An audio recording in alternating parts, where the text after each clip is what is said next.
গাজায় ইসরায়েলি বর্বরতায় গত ২৪ ঘন্টায় প্রাণ হারিয়েছে ১২৫ জন। এর মধ্যে শুধু ত্রাণ নিতে গিয়ে নিহত হয়েছে ৯১ ফিলিস্তিনি। যুদ্ধ শুরুর পর থেকে এ পর্যন্ত খাদ্যাভাবেই মারা গেছে ১৫৪ জন। এদিকে কিয়েভের বিভিন্ন জেলায় রাশিয়ার ড্রোন ও ক্ষেপণাস্ত্র হামলায় নিহত হয়েছে ৮ জন।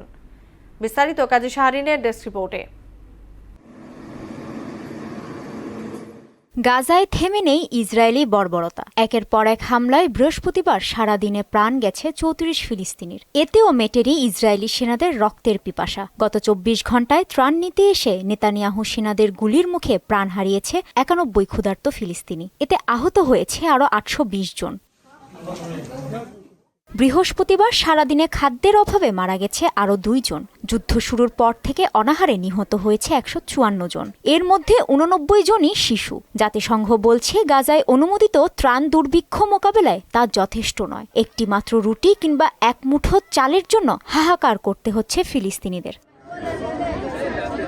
এদিকে ফিলিস্তিনকে রাষ্ট্র হিসেবে স্বীকৃতির ঘোষণার পর থেকে কানাডার ওপর চটে বসেছেন মার্কিন প্রেসিডেন্ট ডোনাল্ড ট্রাম্প। কানাডার এ ঘোষণার পর ট্রাম্প হুমকি দিয়ে বলেছেন, ফিলিস্তিনকে রাষ্ট্র হিসেবে স্বীকৃতি দিলে কানাডার সাথে যুক্তরাষ্ট্রের বাণিজ্য চুক্তি হুমকির মুখে পড়বে।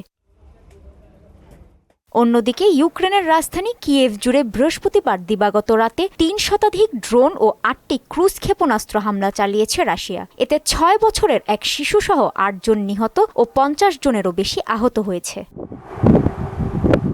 ইউক্রেনের বিমান বাহিনীর কর্মকর্তারা বলছেন, বিমান প্রতিরক্ষা ব্যবস্থা বেশ কয়েকটি ড্রোন ধ্বংস করতে সক্ষম হয়। তবে ক্রুজ ক্ষেপণাস্ত্র সহ অসংখ্য রুশ ড্রোন আঘাত হানায় কিয়েভে ব্যাপক ক্ষয়ক্ষতি হয়েছে। কাজী শাহরিন, মোহনা সংবাদ।